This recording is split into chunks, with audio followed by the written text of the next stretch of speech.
जय हिंद प्यारे बच्चों, आप सभी को रियल एजुकेशन चैनल पर स्वागत है। तो आप लोग कैसे हैं? मैं उम्मीद करता हूं कि आप लोग स्वस्थ मस्त और ज़बरदस्त होंगे। पढ़ाई आप लोग को जहर लेवल पर चल रहा होगा। तो क्लास 10th का जैसे कि आप लोग को चल रहा था क्या चीज़, तो जैव प्रक्रम जो का एक प्रकार के बायोलॉजी का हिस्सा है, जो फर्स्ट चैप्टर है। फर्स्ट चैप्टर के अंतर्गत हम लोग कितने लेक्चर कर चुके हैं? तो 6 लेक्चर कर चुके हैं। ये 7वां लेक्चर होने वाला है और इसके बाद हम लोग करने वाले हैं इसका महत्वपूर्ण ऑब्जेक्टिव। ये 7वां लेक्चर जैसे समाप्त हो जाएगा, खलास हो जाएगा, हलाल हो जाएगा, उसके बाद जो है यहाँ पे से ख़त्म हो जाएगा। तो उसके बाद हम लोग क्या करेंगे? ऑब्जेक्टिव क्वेश्चन करेंगे। तो जो स्टूडेंट जो है 6 के 100 को जो है वीडियो नहीं देखे 6 को, तो उसको आप लोग देख लीजिएगा इस वीडियो को जस्ट बाद।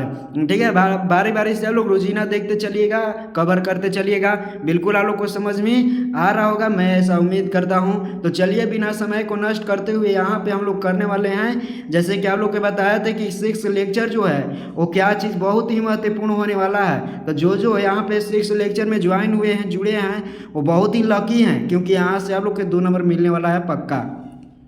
तो जितने भी न्यू स्टूडेंट है वो सबसे पहले एक बार दबा के लाइक ठोकिए, सब्सक्राइब कर दीजिए और अपने दोस्तों के पास शेयर जरूर कर दीजिए। तो ध्यान से लोग देखिए, कहता है श्वसन और प्रकाश संश्लेषण में क्या अंतर है। तो ध्यान से देखिए, एक साइड लिखे हैं श्वसन, दूसरे साइड लिखे हैं प्रकाश संश्लेषण। अब प्रकाश संश्लेषण यहाँ पे समझने का प्रयास कीजिएगा। श्वसन किसको कहते हैं? तो देखिए, श्वसन एक जो है क्या है, विखंडात्मक प्रक्रिया है, लेकिन प्रकाश संश्लेषण एक रचनात्मक अभिक्रिया है। विखंडात्मक मतलब कि ये छोटे छोटे अणुओं को तोड़ने का कार्य करता है ना। ये रचनात्मक, ये रचना करता है। तो याद कर लीजिएगा, ये प्रकाश संश्लेषण रचनात्मक है और ये विखंडात्मक है।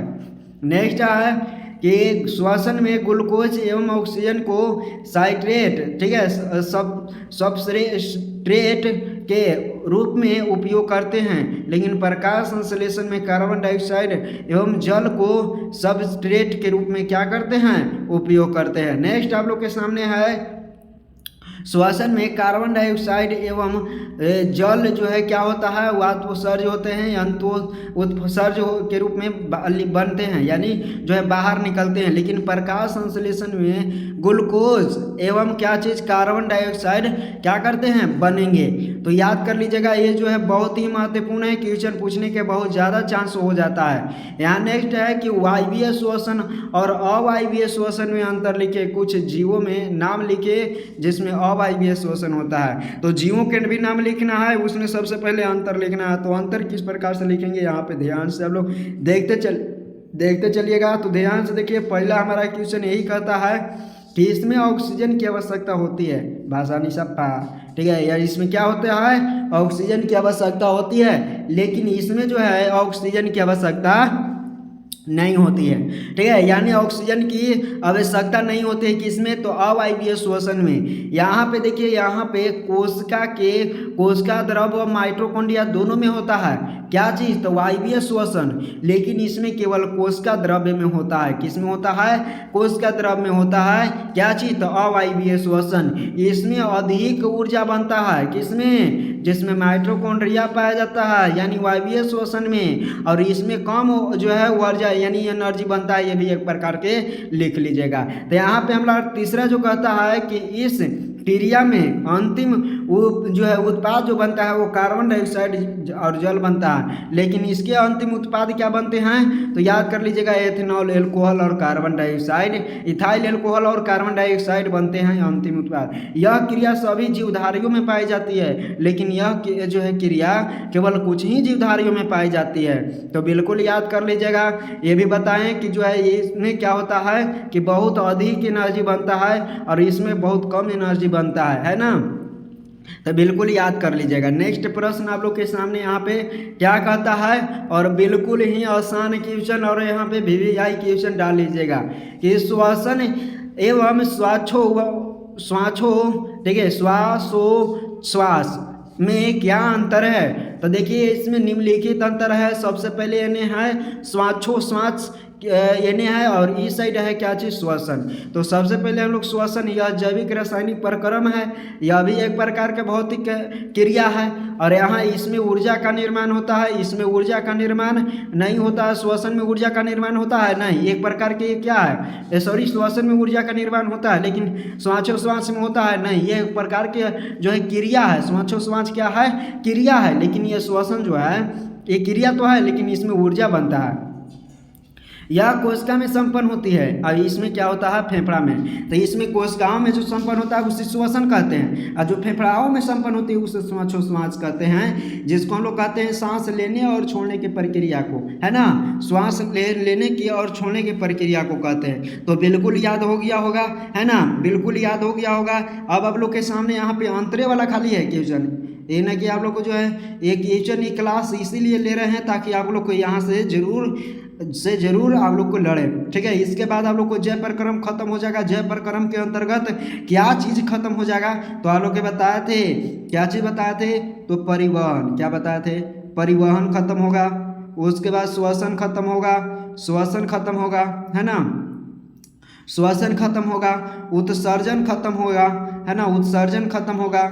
उसके बाद जो है पोषण खत्म होगा, पोषण खत्म होगा, है ना, पोषण खत्म होगा। उसके बाद क्या खत्म हो जाएगा, तो जय प्रक्रम, ठीक है, पोषण के अंतर्गत आ जाएगा, जय प्रक्रम आ जाएगा, है ना। सारे चीज किसके, जय प्रक्रम के अंतर्गत आता है, सारे चीज किसके अंतर्गत आता है, जय प्रक्रम के अंतर्गत। तो इतना आप लोग के चैप्टर खत्म हो गया। 4 गो चैप्टर जो लेके चारों बगल घूमित रहते हैं उन चारों चैप्टर हम खत्म कर दिए 7 वीडियो में। तो आप लोग देख लीजिए। अब ऐसा नहीं कि बिल्कुल उटपुटांग लेखा, बिल्कुल डीपली लेवल से बताए हैं, आप लोग बिल्कुल देख सकते हैं सीरियल बाय सीरियल।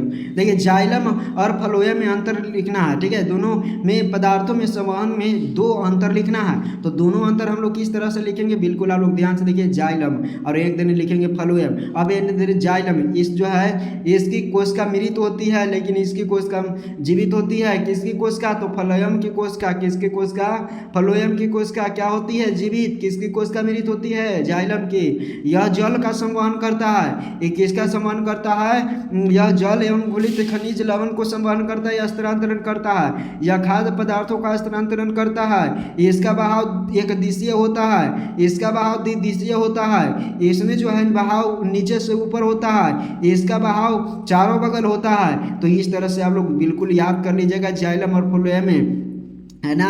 यह एक प्रकार के संवहनीय बंडल है, ये भी एक प्रकार के संवहनीय बंडल है ना। तो याद कर लीजिएगा, बिल्कुल आप लोग को समझ में आ रहा होगा, बिल्कुल तगड़ा लेवल पर, जहर लेवल पर आप लोग को समझ में आ रहा होगा। ध्यान से देखिए, एक दिशीय और द्विदिशीय स्थानांतरण में भी भेद करना है। एक दिशीय किसको कहते हैं और द्विदिशीय किसको कहते हैं, तो कुछ नहीं, खाली परिभाषा लिख देना है जी।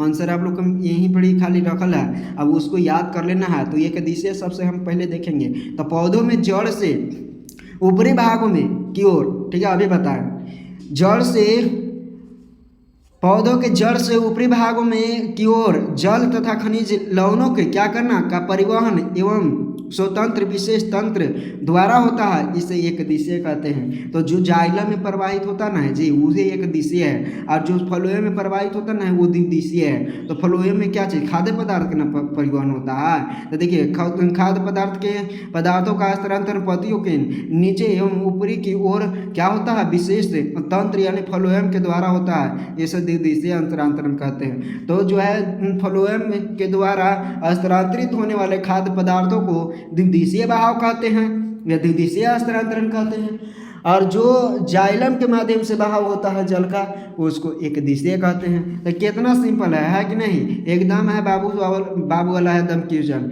अब इसको दम आंसर भी याद कर लीजिएगा। तो ये है आप लोग के, यही क्वेश्चन जो है लास्ट है, और इस तरह से आप लोग को चैप्टर क्या हो जाता है, खलास हो जाता है। कितना चैप्टर, तो बताना है आप लोग को 4 चैप्टर। कितना चैप्टर, 4 चैप्टर आप लोग के खत्म हो गया। और 4 चैप्टर आप लोग के इस तरह से खत्म हुआ कि आप लोग एक बार खाली वीडियो देखना है, और वीडियो को देखकर और क्या है, तो यहाँ पे एक के बार में याद हो जाएगा। वीडियो को एक बार देखिएगा, एक के बार में याद हो जाएगा। और उसके बाद आप लोग को क्या करना है, अगर सेशन अच्छा लगता है तो आप लोग लाइक कीजिए, ठीक है, लाइक कीजिए। उसके बाद सब्सक्राइब कीजिए, और उसके बाद जो है यहाँ पे सब्सक्राइब के बाद शेयर जरूर कीजिए, अपने दोस्तों के बाद शेयर जरूर कीजिए, और इतना आप लोग कर दीजिए, ठीक है। और वीडियो को, एक भी वीडियो को आप लोग देखना नहीं भूलिए, बिल्कुल सभी वीडियो को देख लीजिए, ताकि अगर आप लोग किसी भी क्वेश्चन को टच हो तो आप लोग उसको टच कर दीजिएगा, अगर किसी भी क्वेश्चन को देखेंगे तो चलिए मिलेंगे नेक्स्ट वीडियो में, तब तक के लिए।